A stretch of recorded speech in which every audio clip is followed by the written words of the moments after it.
Channel YouTube Kipoin Cerita mempersembahkan kisah Kerajaan Karang dan Balasan Tuna. Di dasar Samudra Biru, ada sebuah tempat bernama Kerajaan Karang Pelangi. Tempat itu sangat terkenal karena dihuni berbagai jenis ikan yang hidup rukun. Di sana ada ikan badut yang lucu, ikan gurami yang bijaksana, ikan kembung yang suka bercanda, dan ikan sarden yang selalu berenang berkelompok. Setiap pagi, mereka bermain petak umpat di antara karang warna-warni. Setiap sore, mereka mencari makan bersama, sambil bernyanyi. Tidak pernah ada pertengkaran. Semua ikan tahu, bahwa kebersamaan membuat hidup damai. Namun suatu hari, datanglah 3 ekor ikan tuna baru, Erik, Ilham dan Jenny si tuna. Ia besar, cepat, pandai bicara tipu muslihat, dan suka menghasut. Awalnya semua ikan menyambutnya dengan ramah.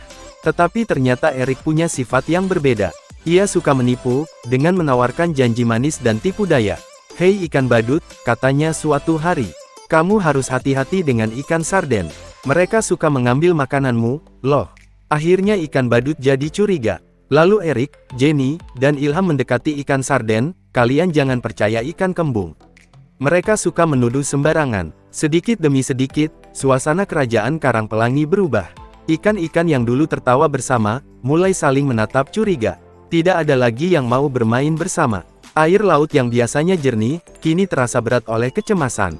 Hanya satu yang menyadari ada hal janggal, gurami tua, ikan paling bijaksana di laut itu. Ia mengumpulkan semua ikan dan berkata, "Aku melihat tanda-tanda perpecahan. Dan semua itu bermula sejak Erik datang. Jangan mudah percaya kata-kata, tanpa memastikan kebenarannya." Para ikan mulai berpikir. Mereka teringat kembali bagaimana Erik dan Ilham sering berbisik-bisik, menuduh berbagai ikan tanpa bukti.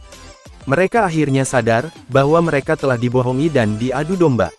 Sementara itu, ketiga tuna si Erik, Ilham, dan Jenny tidak menyadari, bahwa masalah yang ia buat semakin besar. Ia berenang terlalu dekat ke permukaan, mencari perhatian di tempat lain, hingga ketiga ekor tuna itu tertangkap. Sebuah jaring besar nelayan turun dari atas. Erik, Ilham dan Jenny mencoba lari, tetapi terlambat. Ia terangkat ke atas, jauh dari samudra. Kemudian para nelayan membawa 3 ekor tuna itu, dan mencincang ikan tuna menjadi beberapa potong dijadikan makanan. Para ikan di bawah hanya bisa melihat jaring itu menjauh, sambil merenung. Gurami tua berkata pelan, "Begitulah akibat perbuatan buruk, selalu kembali kepada pelakunya sendiri." Kebohongan dan hasutan, akhirnya membuatnya kehilangan tempat tinggal dan teman. Sejak saat itu, para ikan berjanji tidak akan mudah terpecah belah lagi. Mereka kembali berenang bersama, bermain bersama, dan menjaga kerajaan Karang Pelangi tetap damai.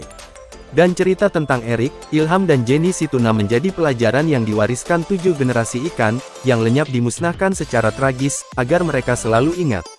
Di laut yang luas, hukum alam lebih kuat dari tipu daya dan hasutan.